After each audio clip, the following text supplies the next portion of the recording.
Hey there, my friends. This is Bill MacDonald, the reading and writing doctor. Today, we're going to talk about point of view. When you remove your glasses, the world doesn't change just the way you see it. When you're looking at a passage, you have to rely on the pronouns in the passage to help you understand the point of view. So, if we see words like I and three fingers pointing down, M for me, or W for we, or you for us, then it's in first person point of view. And from whose perspective, we've got to figure out who's the one that's doing the writing or the speaking. And so that part just takes a little bit more investigation. So the point of view is first person with I, me, we, or us. Second person, two, is you talking to the reader the whole time. Or third person, T, them, those people who are not in this passage is writing about other people and other places, other events. The author, the speaker, does not take a point of view or position personally in the piece. So when you look at my graphic organizer that allows you to see that, before we look at the question, the center of your hand has your palm. And so we have two rows of P's that your students can try and figure out in the very first paragraph. What's the purpose? What prompt or topic might the student have been responding to? What POV, what point of view first? With I, me, we, or us. Second, you. Third, them, people that aren't here. Perspective, who is the one telling the story or the poem or whatever? Is it written in paragraphs? Is it written in sections or selections, stanzas or scenes? Lots of S's. Is it a poem or a play? Is it persuasive where they're taking a position trying to prove something? Is it a paired passage? Does it have a plot P? Is there a title that helps you understand the topic? Is there a first sentence of a paragraph that gives you a topic sentence, a main idea? What tense is it written in? What is the tone? What is the attitude of the piece? Is there a thesis written where they're trying to explain things, etc.? So what they're asking about in this question that we're going to look at is the point of view. And so that's why I mentioned that one of the first things that your kids should do, if you allow them to color code with colored pencils, is to make sure that they make a yellow box around the first paragraph, scene,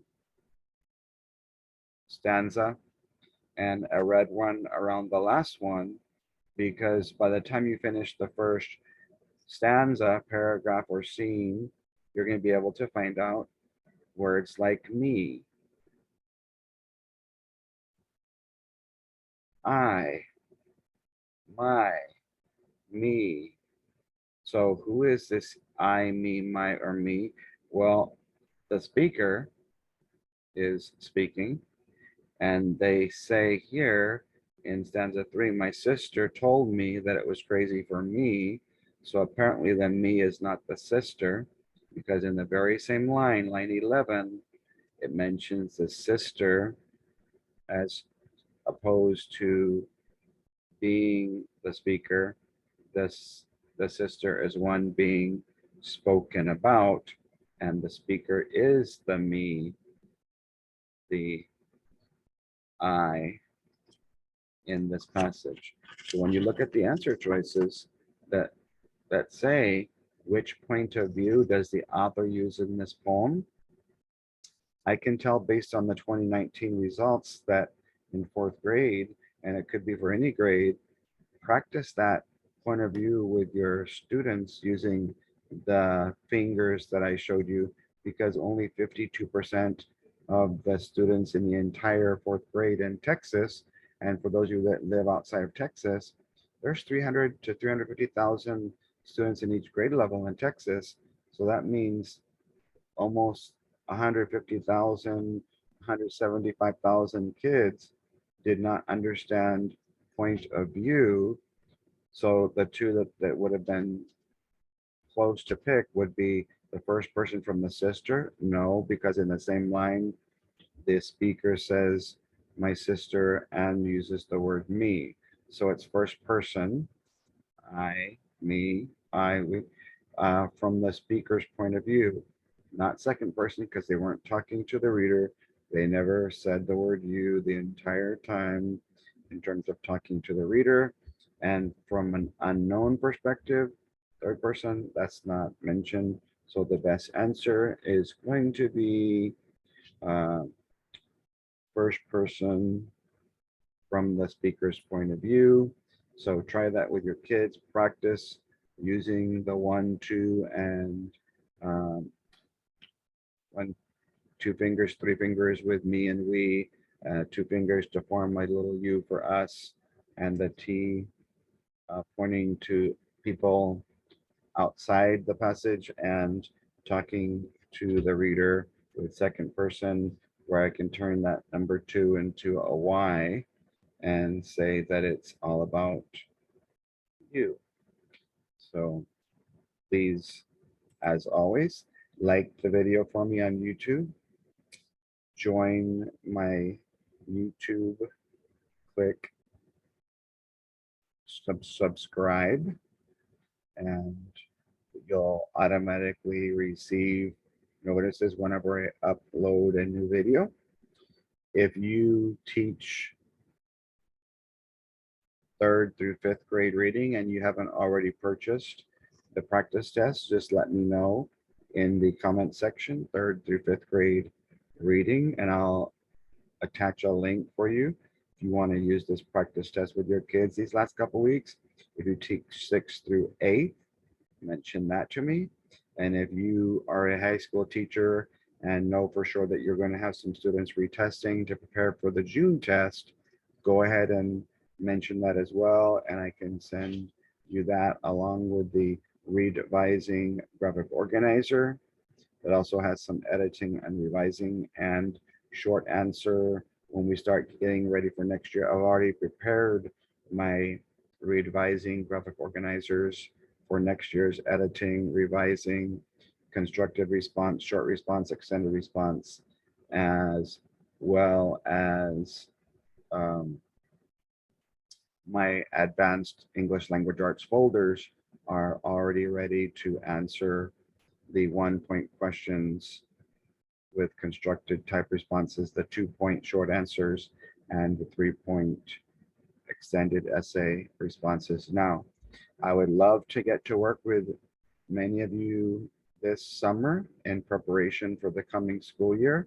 If you're a teacher who has no control over money, then what I do is I give $100 finder's fee to any teacher who is the one responsible for bringing me to your campus or to your district. And that's completely legal because you don't control the money or how it's being spent. I can also do that for administrators who I've gone to your campus or your district. If you send me to another campus, once I get paid, let's say I work at a school for 3 days, then you would get $300. If I work there 4 days, you would get $400.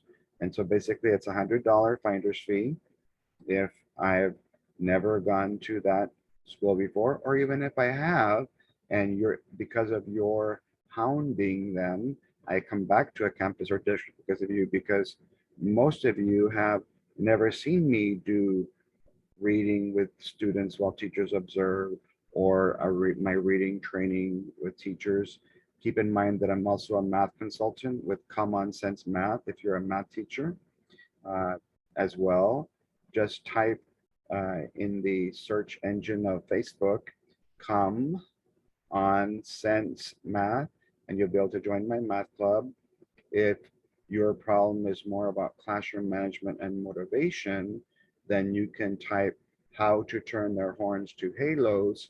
I'm working on a book that will be released on my birthday, June 20th, the day after Father's Day. Check that out if you get a chance on my regular page, my regular name page, not on my reading and writing page. If you type how to turn their horns to halos, you'll find that club and you can join it if you're finding out that it's about behavior. And I do trainings on that. If the problem that you're having in your classroom has nothing to do with content and curriculum, and it's just to do with managing and motivating students, then if you're a teacher or an administrator who feels like that would help, I use the acronym GAPS, filling in 8 essential emotional gaps, as in holes that the students come to us with. The emotional one is getting, attention, physical, and social. The mental gaps that I'm going to show you how to fill are giving. I have to learn how to get before I can learn how to give. It's something that has to be taught to understand that giving is better than receiving. Academics, psychological, and spiritual. All those things have to do with a changing, a tweaking of the mind and the way a student or adult thinks, because I honestly feel that for a lot of us, we need motivation emotionally and mentally as well. So this is a training that would benefit both the motivating of both students and adults, but I only do that training with teachers. So feel free to message me or email me at the word writing __ doctor spelled out DOCTOR at yahoo.com. And I'd be happy to send you some information on our summer trainings in reading, the transition to reading and writing in all subjects, the short constructive responses and the short answers in math, social studies, science, and reading, and the extended essay responses in reading in all grade levels. And for those of you who teach high school, your test will still be the same in June and December. So I can help you with expository, persuasive, reading, editing, and revising for this summer and for the fall.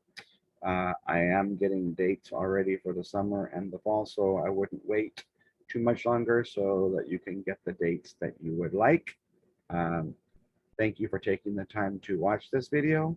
Please share or tag your reading teacher friends so that they could benefit from it as well.